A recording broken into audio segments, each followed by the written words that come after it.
Celebrate your new beginning.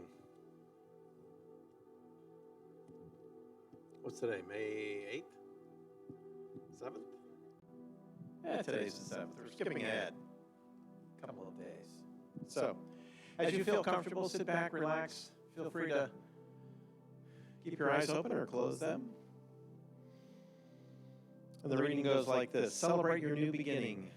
There has been a clash between the old condition, which may be based in falsehood and fear, and the new thought of truth entering you.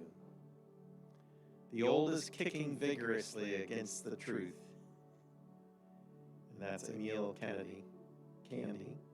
Complete works of H. Emil Candy. Negatives cannot exist when positives fill the space. When the sunshine of love and the confidence fills your whole being, the darkness of the negatives has to disappear. Ernest Holmes, from The Basic Ideas of Science of Mind. Our author goes on to speak to his experience at Disney's. Disney's Living the Land boat ride at Epcot starts out with a scene of a horrific storm with wind, rain, and lightning. The narration states, the approaching storm may seem violent and destructive to us, but the nature, it's a new beginning in the cycle of life. I was struck by the beautiful metaphysical, how beautifully metaphysical this is. It reminds me of chemicalization. The TruthUnity.net website defines chemicalization as the condition of the mind that is brought about by the conflict that takes place when a high spiritual realization contacts an old error state of consciousness. In other words, when we adopt a new, life-affirming thought pattern, the old may resist as it does not want to be ushered into oblivion. Sometimes when you clash with the old, the new thought patterns appear to be turning our lives upside down. We might wonder what we've done wrong. The chemicalization is actually an opportunity for us to find our center and affirm our new thought pattern, even in the face of turmoil taking place around us.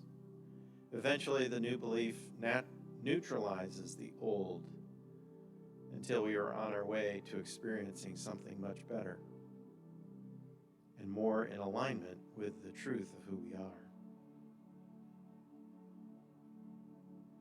It would be human nature to judge the chaos as bad, but in truth, it is just the part of a new beginning in our belief system. Declare yourself that only good will come from this, and affirm the affirmation, I embrace the appearance of the chaos in my life, knowing it is simply a gateway to a wonderful new beginning. Quite a bit there, but I remember a time when Reverend Elizabeth and I spoke, and I was changing diets, and she cheerfully popped up into an alive moment. She says, you know, as you try to change, everything in you will try to resist that. You're trying a new thought, and you might find a lot of resistance. Resistance to something that doesn't taste like the old. Something that doesn't feel as good as the old until it flushes out and your body is totally rid of something that you've stopped eating. And a marvelous thing happened as time went on and I stuck to my guns. I felt a new feeling, a new refreshment within my body. At each turn during those initial days, I could feel my body pulling me back into the old idea, grasping roots and trying to keep me in place. And as I continued to stretch forward in my mind's eye, I knew I needed to continue on in thy new pathway.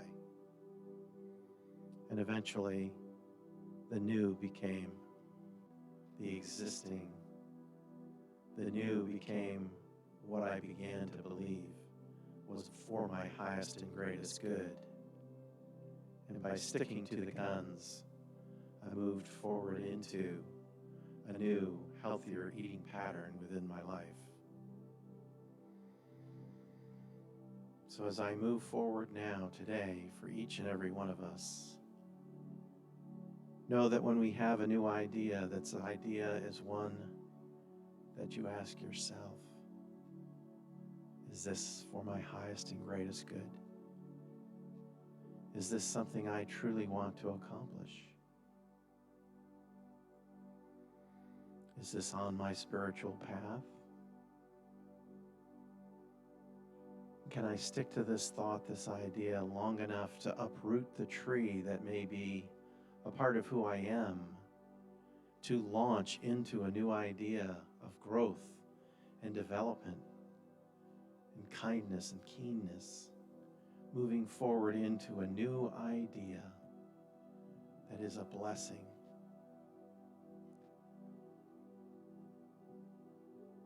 I may be able to bound forward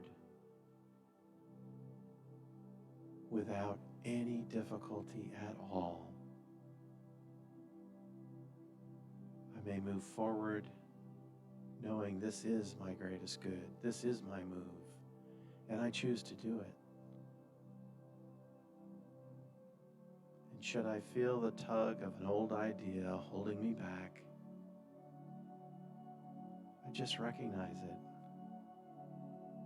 as an opportunity to step even further forward in my new thought, in my new vision, and into my new life, gracefully, easily, and with love. I give thanks for whatever tentacles may be a part of my past. For I know they were endearing at the time. They were perfect for me at one point. And yet my new thought can alleviate any idea, thought from the past that no longer serves me. I know that as I move forward with this idea, I can meditate on it for what I want.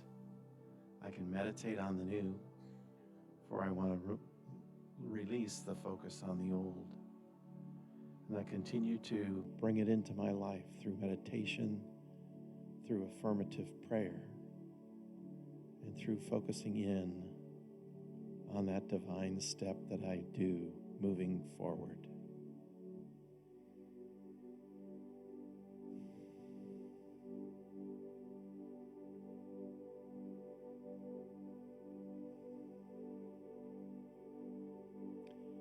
I take a moment in silence now to allow my spirit,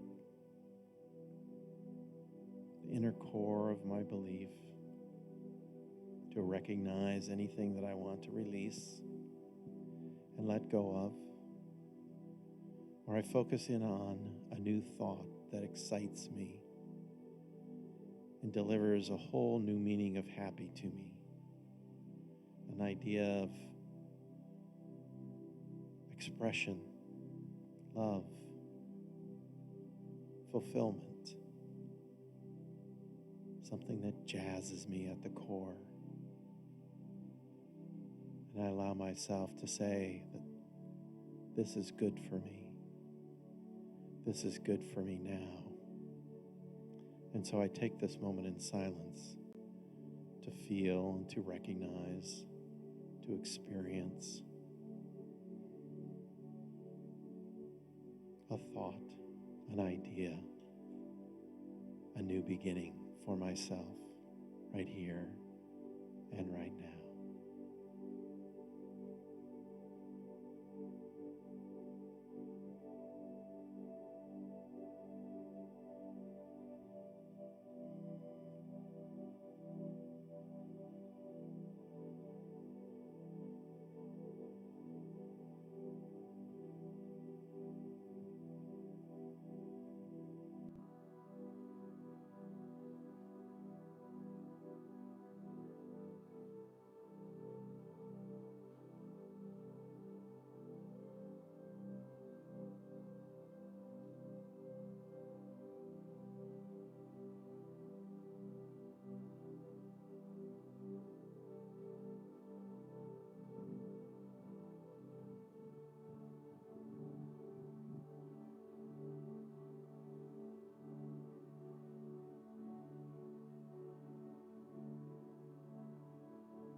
Funny thing for me is my mind wandered. It didn't center on one thought or idea, and so I let it go. And then I got a burst of a smile and a moment of a new thought, a new idea that came forward. And so sometimes we need to go into the silence and just be. Allow the silence to take our mind, our thought, and our experience in its own ride, its own journey, and see what comes up. See what flashes forward. And then hold that thought long enough so that you can identify, is this a new thought? Or is this an old thought that I want to release? And easily make that choice, even if experimenting with the idea. I move forward now from this experience with a new focus, a new thought, an idea to play with and to focus on and to allow to experience and grow in my mind's eye, in my body, in my spiritual experience. And I allow it to unfold much the way the spring flowers are doing right now. I allow this idea to unfold into the divine expression that it is, that it comes forth from me, and it may involve others. I move forward this morning giving great thanks, not only for my experience this morning, but every experience that brought me to this place, this time, in this moment.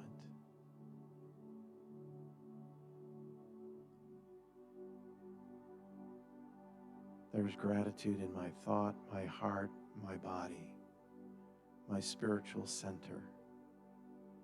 And as I move forward, I now know I have a tool to release and let go of that which no longer serves me, that which I want to leave by the roadside and continue to move forward in a graceful new thought, an incredible new idea, or just an elevated feeling of love and appreciation. So with this great thanks, we allow this journey today to come back into this consciousness right here and right now, knowing that that inner mind is still on the journey and will continue to bring ideas forth in an easy way. And I take the time in silence to recognize that journey as I continue through my day today. Again, with great thanks, we release this opportunity, this journey, this energy back to the universe to do its great good simply by saying together, and so it is. Namaste.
Thank you. Thanks, y'all. Good morning, everyone. Thank you, Catherine. Isn't she great? Give her a round of applause. Thank you. Hi, everyone. My name is Reverend Ken Wilcox. Welcome to the Center for Spiritual Living in St. Augustine. You know, I always tell you on Sunday morning, all this Spirit asks of you is all that life asks of you is the opportunity to appear. And to help that opportunity show up in a greater, more loving and dynamic way, I always ask you to do one simple thing each Sunday morning, and that is to leave all your troubles, your would-haves, your could-haves, your should-haves, leave all that stuff outside, and for the next 45 minutes or so, to open up an avenue of Spirit possibilities in your life. And what are Spirit possibilities? Well, they're for more love, more joy, more friendship, more great music, more laughter, more sunny days, all those things in life that make us feel alive, because that's what Spirit is doing through you and through me, showing up in the physical, recognizing itself through our love, our joy, and our laughter. So know you're in a great place this morning, and Spirit is going to recognize and reward you abundantly. Well, just one announcement before we get going. You know, we're renting out our back offices, and we've got my office rented, but we have a desk in there. So if you have a good back and strong arms, we could use you right after service to help get that desk out of there. So see Jim Saul, he's the person coordinating that, and we'll appreciate your help. And I think actually those are all my announcements. We do have newcomers class coming up in a couple of weeks, and I'll make an announcement on that. Also, Catherine has a lovely children's book in the bookstore. So if you have a little one that you'd like a gift for, consider that. She'll even sign it for you. Make a wonderful gift. Well, those are all my announcements. So Catherine, if you'd like to come up and sing us a song.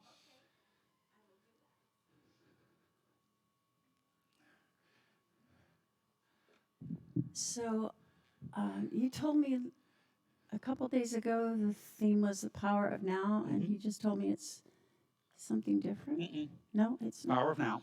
Power of now. Okay.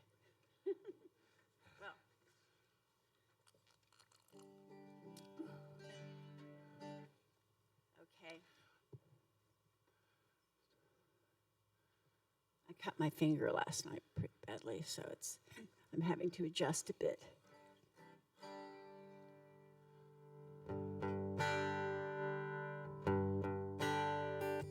This song is called Rainbow.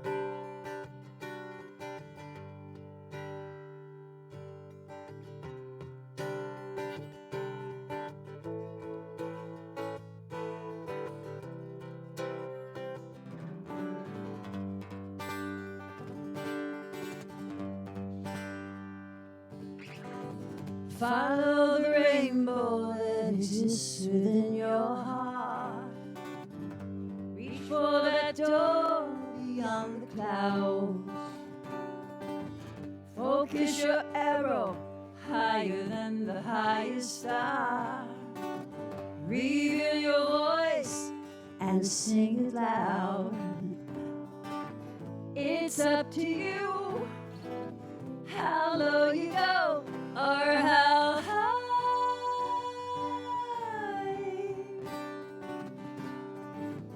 It's up to you how low you go or how high.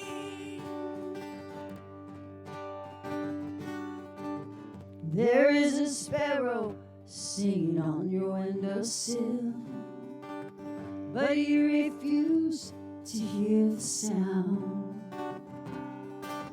She sings a melody of courage, hope, and will. Start looking up instead of down. It's up to you how low you go or how high.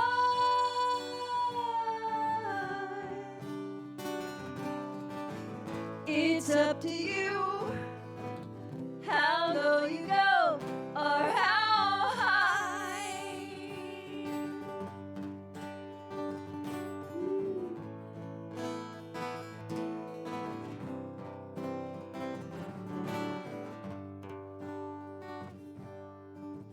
Follow the rainbow that exists within your heart.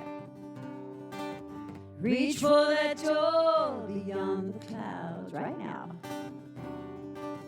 Focus your arrow higher than the highest star. Reveal your voice and sing it proud. It's up to you how low you go or how high.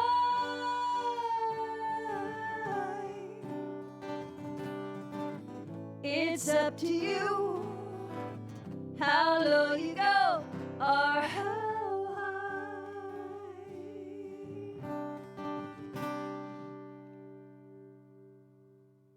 Oh, very nice, Catherine. Very nice. Thank you. So to get our services going, we're going to have Richard Alston come up and do a reading and a treatment for us. Come on up, Richard.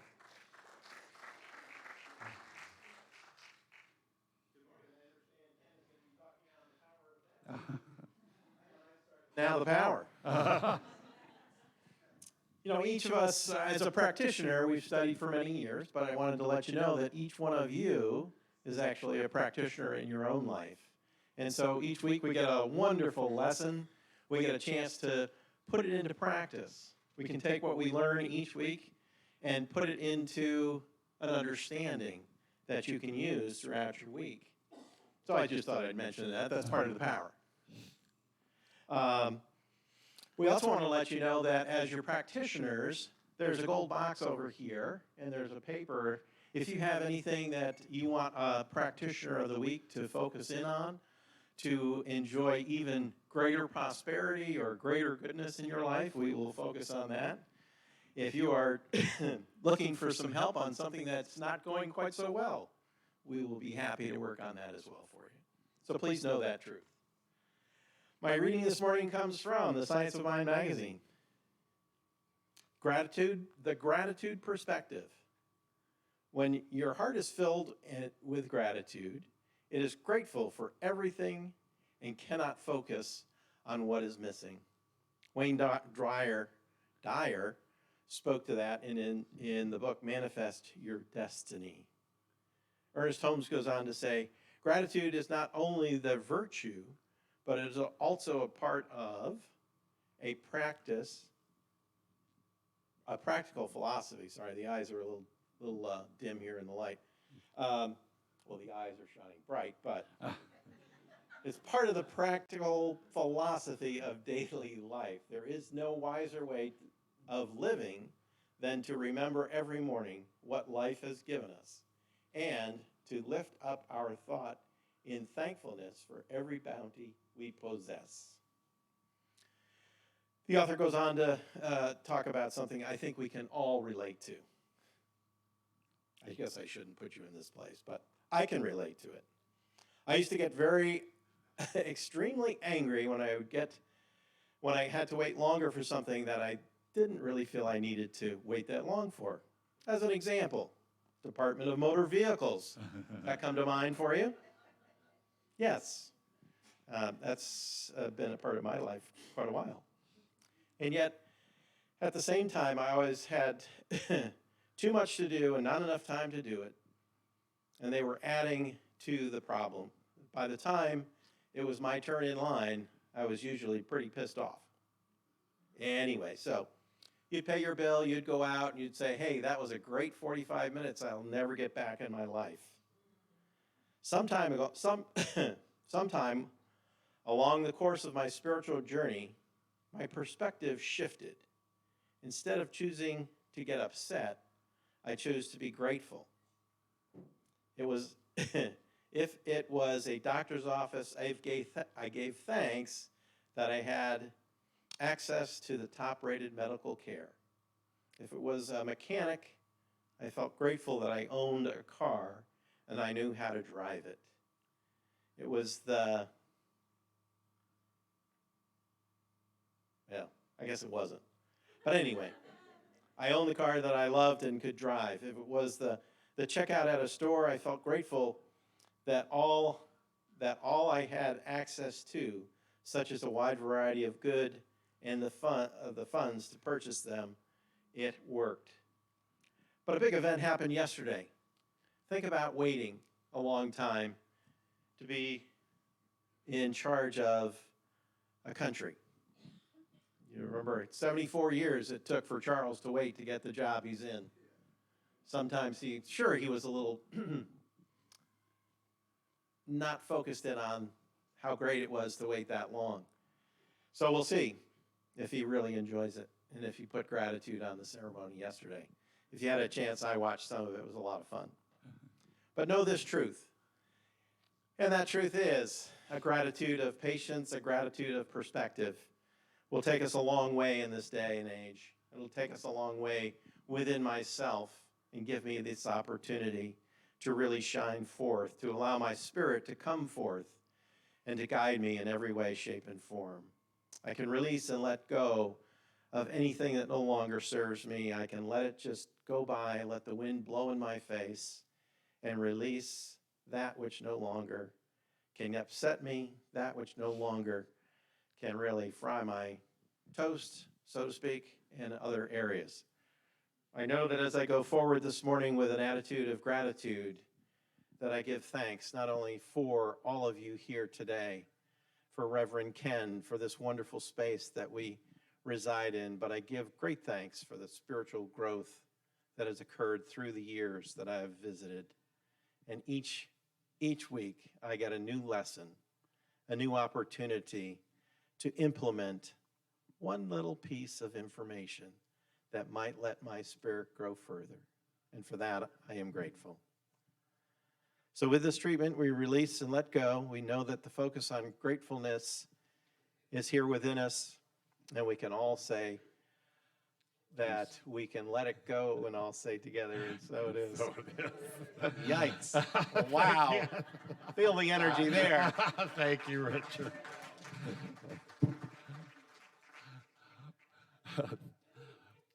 So thank you, Richard. And Catherine, actually, I was wrong, although the talk is themed The Power of Now. I really am calling it the best of times, the best of times. You knew it. So last week I shared with you how in the church that I came up in, the Church of Religious Science in Atlanta, that's what we used to call ourselves, the Church of Religious Science. But then we were worried we were too being identified with Scientologists, and we didn't want people to think that we were crazy. I think we should have kept our name and maybe added a slogan, we're crazy but not that crazy, and maybe that would have worked for us. But we were the Church of Religious Science, and that was a huge church, 700 people meeting in Symphony Hall. And I told you how that one of the songs we sang, we didn't sing very many songs, only one a sermon, and one of the songs was Joyful, Joyful, We Adore Thee. And it's a sort of a high church Presbyterian song. And I really loved it, and I talked about it last week. The other song that we sang that I also remember was from a musical, Akash Falls, and that was entitled The Best of Times Is Now. And it really seemed a better fit for the group, to be honest with you. And you can only guess of which of those two songs did we sing with more gusto. The best of times is now. What is left of yesterday is but a faded rose. The best of times is now. As for tomorrow, well, who knows? Who knows? Eckhart Tolle said, the past and the future are only mental assimilations because life is always happening to you now. In this moment, this is all you have. Now is what you have.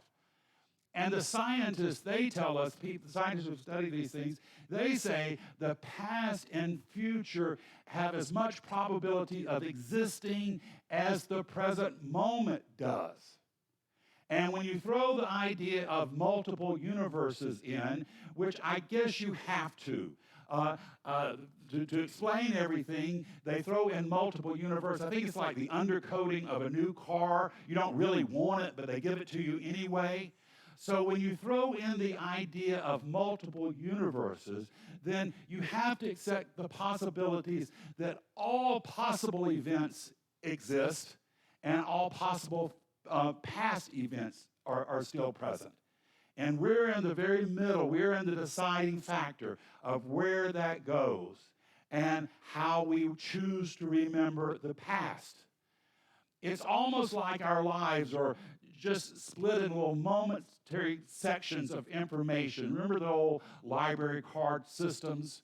You used to have the card catalogs and huge stacks of them. It's almost our lives are in each card has a piece of information about our lives. And as we flip through those cards, we experience life. Very much like a movie does when it flips through, individual shots. We create the now through our observations of what is, interpreted by our emotions of what has been, and together these two things knit together our experience of what can be. What can be. The scientists will say that things are really waves of energy, that actually most of reality is empty. 99% of reality, when you get to the very smallest point, 99% of it is empty. And that when you look at the smallest particles, that they are actually exist as waves of energy until you observe them. And when you observe them, they become particles. It's our observation of the events that bring them into reality. Now, I don't know if I can really get my mind wrapped around all of that. I still think the TV remote is pretty magical, if you ask me. So I don't know if I can understand all of that. But I do know that we create our lives by what we're looking for and by what we recognize coming in. Life becomes to us what we are to it. And if we can get a better idea of what we want life to mean to us and then get out there and make it happen, then life will conspire with us to bring us those possibilities. Don't discount the impact you are having in life. Don't discount the good you are bringing to life. You are making a difference, and only you can do it. This past week, I had to go visit a friend. He's in Baptist Hospital in Jacksonville. And most of the times when I go up to Baptist, everybody's in Baptist South. And just before I headed out, I had a really tight day. I had a lot of things scheduled for that day. Just as I was headed out, something in my little brain told me, you better call and make sure which location he's in. Well, come to find out, he wasn't in Baptist South. He was in the Baptist Hospital in downtown Jacksonville. And I got down there, and that is a huge complex. It is huge. It's also a beautiful hospital. It's right there on the river. It's got these amazing views. So it took me a long time to get to his room. Typically, when I go visit someone, they don't really want me to stay very long. They just want me to kind of show up. I usually bring them a book or a flower or something. And generally, I just spend about 20 minutes because they're not feeling their best. But this friend, he really wanted to talk. And so I found myself talking to him for a good 45 minutes. And I was due to be back in St. Augustine at 4 o'clock. So by 3:15, I was still talking to him in the hospital room, and I had to apologize and leave. I went to the garage to get to my car. I was in the elevator. As I was standing in the elevator, the doors was about to close, and I saw this woman with a cardboard box, and she had everything that you normally take with you when you leave the hospital. You know, those insulated water pitchers. My mom had a collection of like 25 of them when she finally transitioned. So I held the door open for her to get on the elevator, and I happened to say to her, well, it looks like you're getting out of here, you're leaving. And she says, well, actually, she says, it's my husband. She said, he's been in here 41 days. 41 days. And she said, he's getting out tomorrow. Now, I could have just kept my big mouth shut. But, oh no, oh no. As the doors were opening, now I could have gotten out of there. As the doors were opening, I happened to tell her, well, I know he's very grateful for your help that you've given him. And with that, as she was walking out of the elevator, she just broke down in tears. You could tell she had been holding it back for 41 days. So here I am, and realizing that even though I'm in a big rush, I need to get back to St. Augustine. I got a meeting at 4 o'clock. It's like I've got to spend some time with her. I don't think there's a regulation about ministers leaving crying people in a parking garage of a hospital. But if there isn't, there should be. There should be. So I'm talking with her, and she just spills out her life to me. And she says, you know, me and my husband, she said, we got married in our 30s. And she said, it wasn't so much a romance. She said, we worked together in a company. She said, we both wanted family and kids. And she said, we knew each other as honest and dependable and trustworthy. And so it was really almost like, she said, almost like a business arrangement. We came together because we wanted the kids. And she said we had the boy and the girl, and she says we sacrificed for them. She said we did what we could to raise them and make sure they had every opportunity. And she says they've done good. They don't live around us. They live outside, you know, outside of Jacksonville. And she says, I was so surprised that when they found out that their dad was in trouble, she says, you know, like typical brother and sister, they argue and fuss and fight. But she says they rallied.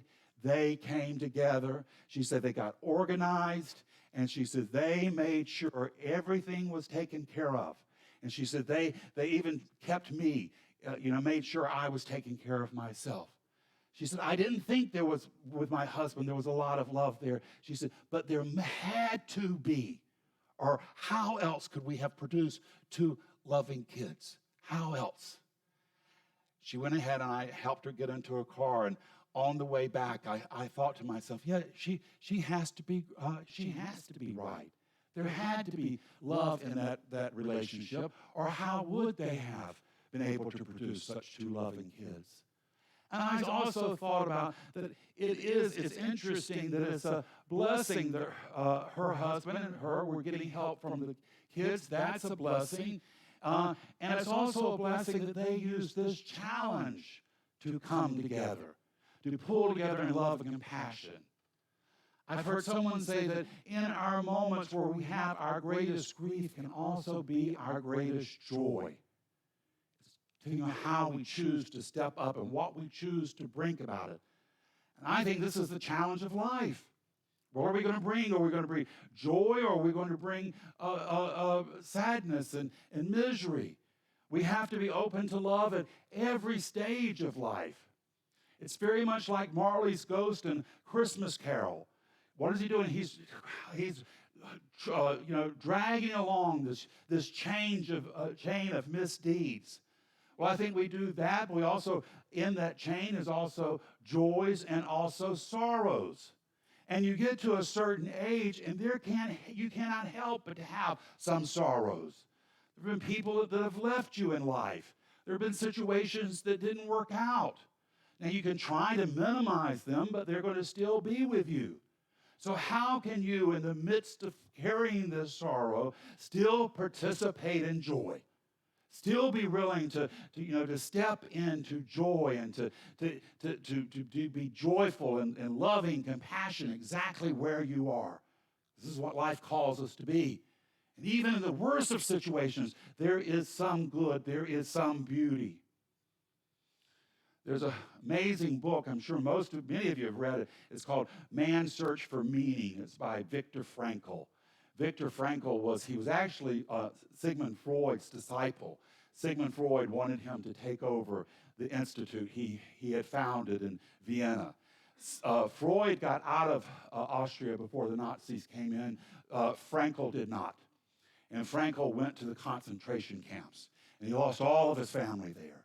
And he said there was one day he was on this forced march, and it was miserable, cold, and bitter. And it said he was trudging through all this mud. And he said he happened to look down, and there was a mud puddle with a skim of diesel fuel on top of it, but it reflected back a rainbow. And he said he thought to himself, even in this hell, because that was hell, even in this hell, there is beauty. There's something of beauty. And so even in our worst times, if we look hard enough, we're going to be able to find something of God's compassion and love. It's for us to do the searching. It's our choice. Our choice. And in our choice lies all of our power. I'm reading a really interesting book by, one of the older books we have. It's Florence Shinn, and it's called The Game of Life and How to Play It. One of the best things about our teaching, New Thought, is that we opened ourselves up to voices of women's voices. And she was one of the most powerful ones. She taught Ernest Holmes. And she was called the teachers of teachers. And she said, life is a game. The scientists are telling us the same thing now. The scientists are saying that we are living in a simulation. And that the simulation or game is that we're in this to learn something. And that there is a way for us to play this game for our benefit. And there is a way for us to access information outside the game when we need help. Shin said the same thing. She said, most people think of life as a battle. She said, Jesus taught it was a game. It was a game of giving and receiving. What a person sows, they will reap. This means that whatever we send out into the world in word or deeds will return to us. But we've got to be willing to receive it. If we believe we're not worthy of the good that Spirit is sending to us, we can't accept it. Even God will not force our blessings upon us. And you cannot receive a blessing with clenched fist. The good you're giving out to the world will return to you. But if you've got a terrible opinion of yourself, if you believe you should be wearing sackcloth and eating gruel, then that's what will come to you. And no one can talk you out of it. I heard this week the phrase, wouldn't it be wonderful? Wouldn't it be wonderful? Are the wings of angels for our best possibilities. The wings of angels for our best possibilities. So wouldn't it be wonderful if this war in Ukraine would come to an end? Wouldn't that be wonderful? Wouldn't it be wonderful if we gave up our fears and stopped killing one another? Wouldn't that be wonderful? Wouldn't it be wonderful if Reverend Ken would give up his mild cheese addiction? That would be wonderful. You know, in Atlanta, we used to live a half a block from Whole Foods. And, oh, yeah. And Tom said the cheese department had my photo in the back. And don't put out samples if you see this guy coming. When we think and say something that we believe in, the universe will conspire to bring our good to us. Keep your eyes on the prize and keep moving forward. Florence says our imagination plays a determining factor in how life unfolds. In Scripture, it says, your heart or your imagination, tend these with care, for from these flow your life, your imagination, and your emotions. A person with an untrained imagination that only will dwell on good things will bring every right desire to their life. Every heart's desire of wealth, of love, of friendship, of perfect self-expression. She goes on to say, she says, our highest ideas and our imaginations are the scissors of consciousness, forever cutting day by day the picture that we sooner or later will meet as our own creation in the world. What you are believing in, what you are envisioning for yourself, what you feel is true for you will show up in your life. You don't get what you wish for. You don't get what you pray for. You get what you believe you deserve. So if you want a better God, you got to believe in a better you. You got to believe in a better possibility that you are here doing wondrous good, and that only through you can Spirit's blessing rain down. And Spirit is counting on you. It's similar to what I talked last week about the mysticism of Kabbalah, the Jewish thought, and that scientists are saying this. And all great religions say the same thing. This world is not real. There is a greater reality behind this experience, and we are to look to that greater reality. There's a perfect picture that you are to feel, and no one can feel it but you. I tell you this most every Sundays. Evidently, I got it from Florence. I didn't even know I had stole it from her. I was sort of impressed with myself that I had stole something so intelligent from a good source. There's a perfect idea of your best life in your subconscious mind. She says it usually flashes across the consciousness as an unobtainable idea, something too good to be true. In reality, it is your destiny, a loving message from an intelligent universe. So when you have an idea and you think it's too good to be true, you stop yourself and you for a moment say to yourself, this is the voice of God telling me to lift my eyes up to a better knowing. Yeah. Thank you. Yeah, that's what that is. And don't you let anybody talk you out of it, particularly yourself, because that's the one you got to worry about.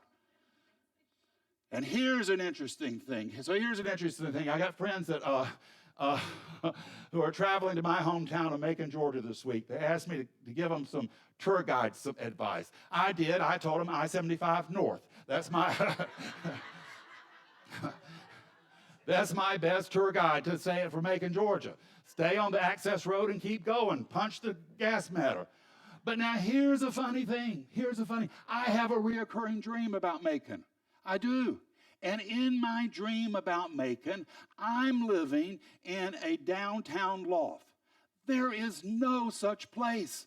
That place is abandoned. First of all, I'm not going back to Macon, Georgia. If you ask me to go back to Macon, Georgia, I'll be like, well, can I go to Anchorage, Alaska? Maybe Little Rock, Arkansas?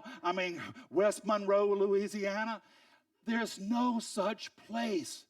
But in my consciousness, there is such a place.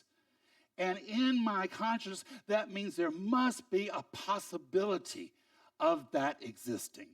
Now, I don't need to put any energy into making that happen, but what I can do is put my energy into the possibility of having that kind of life here now. Because, as I said, when I have that dream of Macon, I'm living in a loft. The downtown area is full of bars and restaurants and jazz clubs, and there's sidewalk cafes. Shouldn't put any energy into that, but I can put energy into having that kind of experience exactly where I am. So maybe I go visit Chicago. Maybe I support the little French bakery that's opened up around my house. Maybe I look for ways to bring that kind of experience into my life now because there is energy in me having that experience. If you give infinite intelligence a way to show up in your life, it will appear.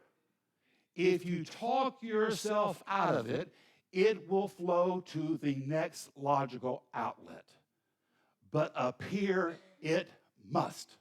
Appear it must. We just need to make the decision that it will come to us, and we will work with it the best we can, and we will be the outlets for the best intelligence and love, and we will put our hands to work with making it a reality. We are here to expand our ability to love and to become more aware of the loving nature of the universe and how to be expressions of that love in the physical. We want to make sure that what flows through us is the Spirit's blessings of our best life. And the best life is now. The best life is now. It's ours to recognize. It's ours to breathe life into. It's ours to sing out from the top of our lungs and from the core of our hearts. And we can do it. Spirit is counting on you. It has given you the best ideas of how you can live with the most love, the most health, the most prosperity. It has given you the best of ideas of how we can live in a community without all this violence, without these wars, without this confusion. It's time for us to step up and step out and to be the people that God is calling us to be. Brave, noble, compassionate, dynamic, out making a difference in the world, making the world a better place for our having been in it. And we can do it. God is counting on you, and now's the time. This is the truth in your life this morning. It's the truth in mine, and so it is. Thank you. Thank you.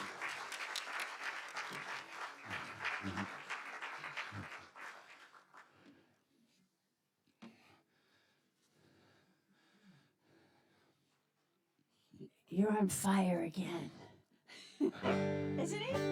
That's awesome. I changed my set about 20 times as I'm listening to you talk. I think I'll do this song.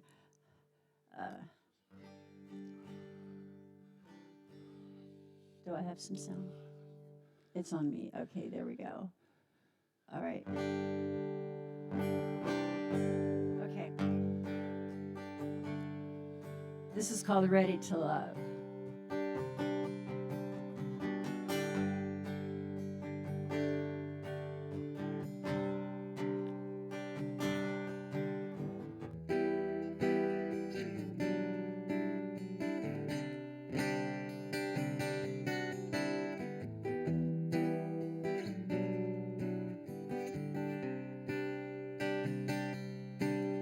I'm lying on my back looking up at a blue, blue sky. Cotton ball clouds and Florida seabirds floating by. I used to be a lover, now I'm wondering how I lost my way. Well, it really don't matter, gonna let it all go today. And I'm ready to love again, and I'm willing to take the fall. Yes, I'm ready to love again, and I'm willing to risk it all.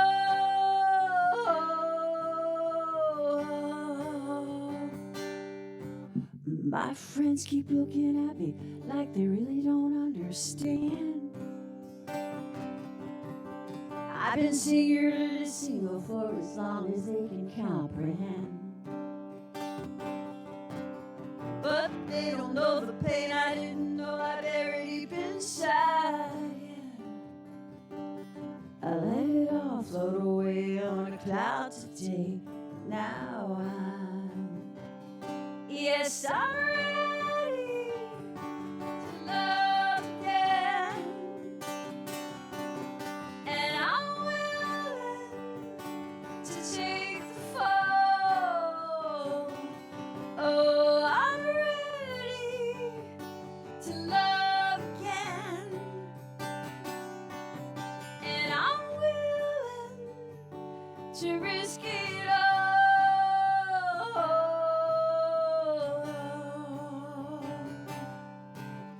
Joshua blew his horn and the walls came tumbling down.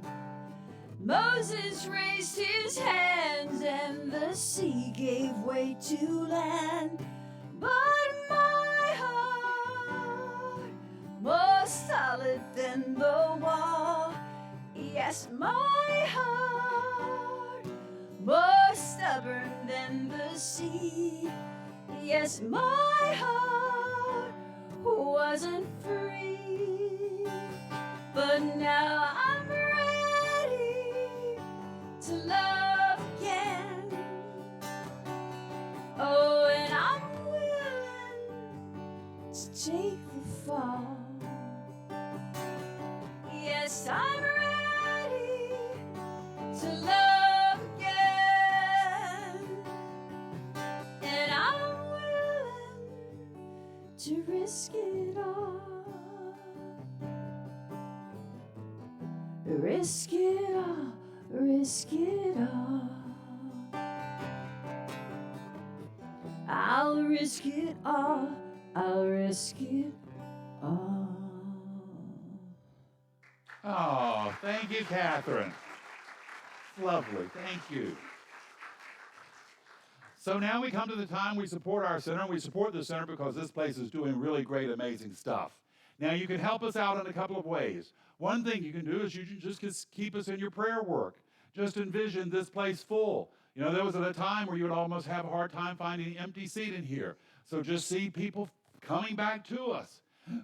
You can do your prayer work in consciousness, see a kids program. You also can do volunteer work. We always need some help around the center. And, of course, you can support us through coin. However you choose to do it, know that by your support, you're causing an access of great good to come into your life, and you're going to be rewarded abundantly. So if you will take your intentions and place it over your heart and read with me this affirmation of prosperity. I live in a universe of abundance. As I freely and joyfully give, I join in the divine flow, and all that I share with life returns to me multiplied abundantly. And together we say, and so it is. Well, thank you in advance for your generous contributions. If the ushers will step forward, Catherine, I know you got something great for us. Oh, yes. You can play sitting down if you want to. That'll be fine. No, it's okay. Let's see here. All right. Oh, I have the perfect song. I have to do this because it's Okay. really fun.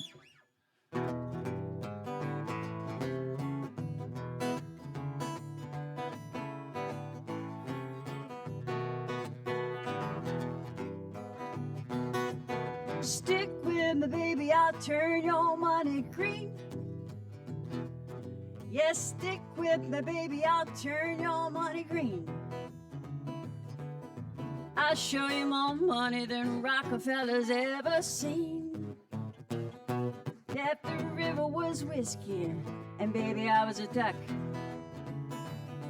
Oh, if the river was whiskey, and baby, I was a duck. Quack, quack. I dive to the bottom and I never would come up. Help me out here. Stick with me, baby, I'll turn your money green. Let's turn that green. Stick with me, baby, I'll turn your money green. I'll show you more money than Rockefeller's ever seen. Oh, yeah.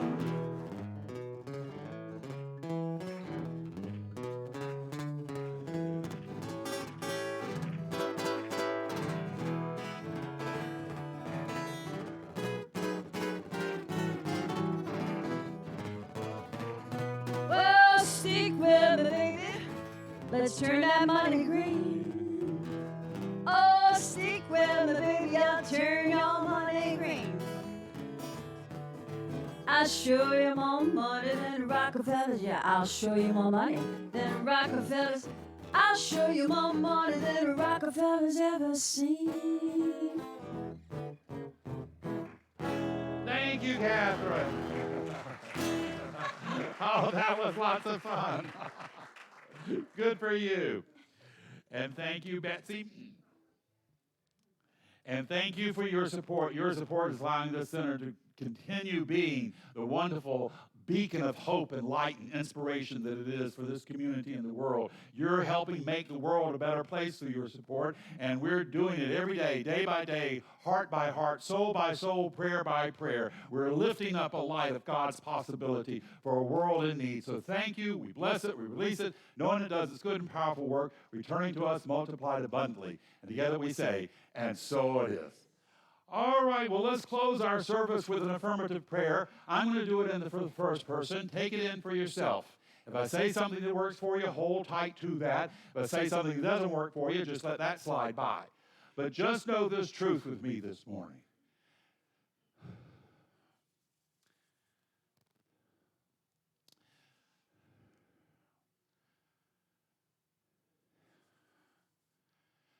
There's but one God, one mind, and one power, one creator.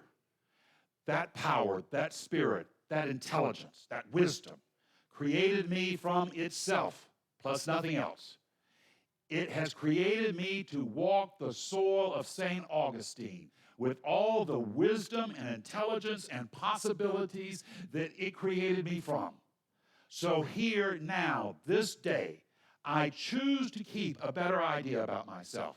I choose to think of myself as Spirit thinks of me. not as weak and wounded, not as victim, but bold and dynamic, courageous, out making a difference in the world. This morning in this sacred space filled by all these loving souls, I now choose to be the best of myself. I choose to open up my life and to have the best of life here and now.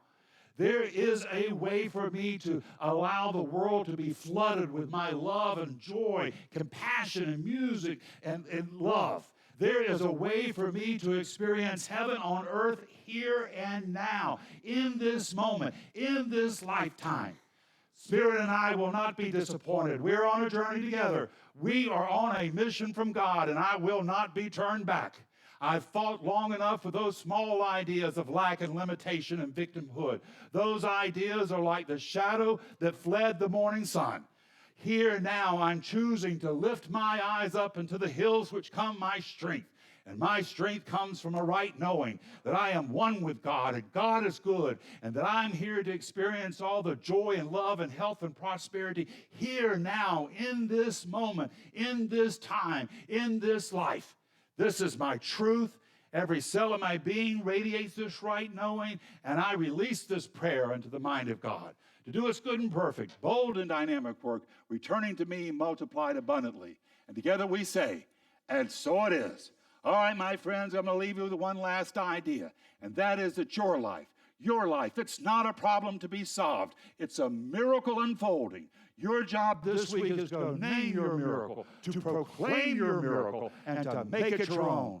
God bless us all. Now let us go be the miracle God is calling us to be. This is Reverend Ken. Until we see each other again, wishing you many blessings.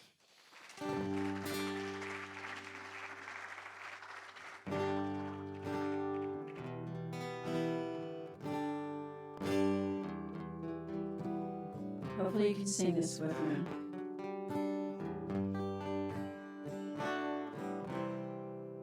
Well, I heard there was a secret chord that David played and it pleased the Lord. But you don't really care for music, do ya? It goes like this, the fourth, the fifth, the minor chord, the major lift, the baffled king composing hallelujah, hallelujah,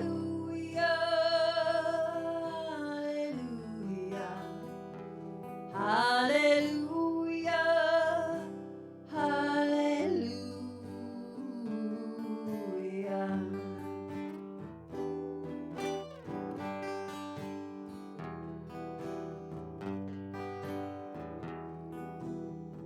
Faith is strong, but you needed proof. You saw her bathing on the roof, her beauty in the moonlight overthrew ya. Tied you to your kitchen chair, broke your throne and cut your hair, and from your lips she drove the hallelujah, hallelujah, hallelujah, hallelujah, hallelujah, hallelujah, hallelujah.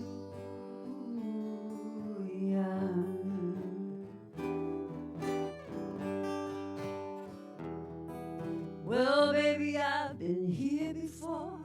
I know this room, I walked this floor. I used to live alone before I knew ya. I seen your flag on the mark